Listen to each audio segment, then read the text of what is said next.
हो हाम्रो देशमा विभिन्न किसिमका जमातहरू छन्। त्यो मध्ये एक थरी जमात चाहिँ बाहिर हिँड्दाखेरि आँखामा कालो बत्ती बाँधेर हिँड्ने, त्यो केही पनि भएकै छैन देशमा, देश डामाडोलै भइसक्यो, उत्ता नै परिसक्यो, खाल्टामै डुबिसक्यो मात्रै भन्ने, भएको कुरो पनि छोपेर ढाकछोप गर्ने, भएको कुरो पनि भएकै छैन भनेर चाहिँ भ्रम फैलाइरहने कुरो।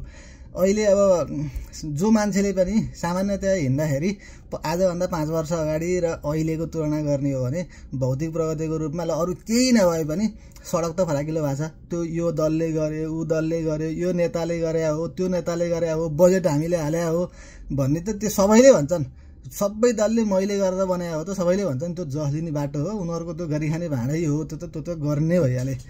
पूर्व पश्चिम राजमार्ग मात्रै हेर्ने हो भने पनि अब धेरै जसो ठाउँमै अहिले बाटोको प्रगति चाहिँ राम्रै भएको छ। त्यो हुलाकी सडक पनि राम्रै भएको छ। त्यो बुटवलदेखि भैरवा, यो बुटवलदेखि नारायणघाटको यो दाउन्ने एरियाभन्दा अरू लगभग 113 किलोमिटरमा 50 किलोमिटर नभए पनि अरू त लगभग सकिसकेका।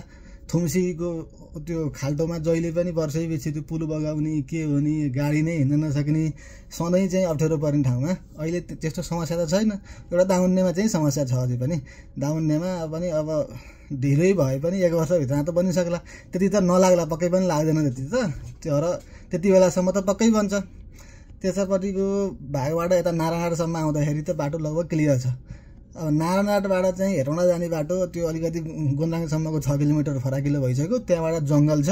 त्यो जङ्गललाई चाहिँ अब अहिले फराकिलो गर्ने विभिन्न खालका चाहिँ माग होलान्। यो फेरि पशु अधिकार कर्मी, वन जङ्गल अधिकार, के वनमा वन्यजन्तुको चाहिँ अधिकार कर्मी भन्ने दुनियाँ फेरि खुट्टा उचाल्दै आइपुग्छन्। अनि त्यहाँभन्दा उता हेटौँडासम्मको अब बजार एरियाकोलाई चाहिँ अलिकति सानो गराउने, त्योभन्दा अन्त फराकिलो गर्ने भन्ने त्योको पनि ठेक्का त लागिसकेको छ अरे।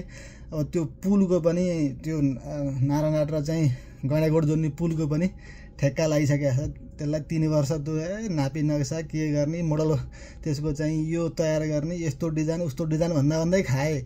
जति नै समय खाए पनि अब त सुरु हो नि काम।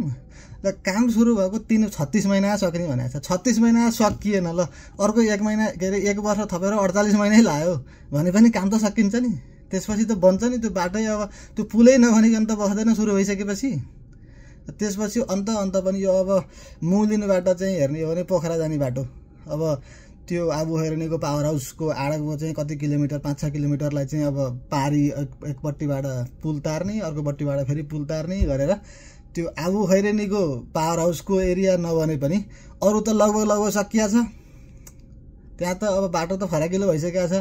आँखै चिम्लिएर हेर्ने भए पनि आवाज त राम्रै हुन्छ होला गाडीमा चढेर हिँड्दाखेरि। पहिला चाहिँ घुर निदाएर गाडीमा हिँड्ने मान्छेले पनि अहिले त आँखै च्यातेर हेर्न त सक्लान्। अब बाटो त राम्रै देखिया छ अहिले त सबैतिर। पोखरासम्मको बाटो लगभग टुङ्गिसकेको छ होइन। तर भौतिक प्रगतिमा बाटो प्रगति छ। त्यसपछि त्यो औद्योगिक प्रगति चाहिँ अझै पनि शून्य छ। भएका उद्योग पनि त्यत्तिकै छन्। नयाँ जुन सरकार आए पनि हामी हेटौँडाको यो उद्योग खोल्छौँ, बन्द भएको उद्योग खोल्छौँ, उता बढीको गोरखाली टायर खोल्छौँ, विराटनगर जुट मिल खोल्छौँ। ती चाहिँ हरेक सरकारले भनिरहन्छन्। अहिलेको यो आन्दोलन पछाडि आएको सरकारले नभन्ला, यो पछिको सम्मको लागि नभएको भएर न त हरेक सरकारले भनिरहन्छन् ती। तर गरे त कसैले छैनन्, तिनले गर्दैनन्। अहिले त भर्खर देखियो नि एउटा दललाई चाहिँ उसले जग्गा दियो भनेर अर्का दलका चाहिँ कार्यकर्ता गएर त्यसका चाहिँ उद्योग भन्ने त्यो अब व्यापारी प्रतिष्ठानमा कति ठाउँमा त आगै लगाए, 10-15 ठाउँमा त आगै लगाएर सकाइदिए हो। उसले हजारौँ मान्छेलाई जागिर दिएको र लाखौँ मान्छेलाई चाहिँ सेवा प्रवाह गरेको कसैलाई मतलब छैन। व्यापारीले दियो, जोसुकैलाई दियोस् न, उसको सम्पत्ति दियो।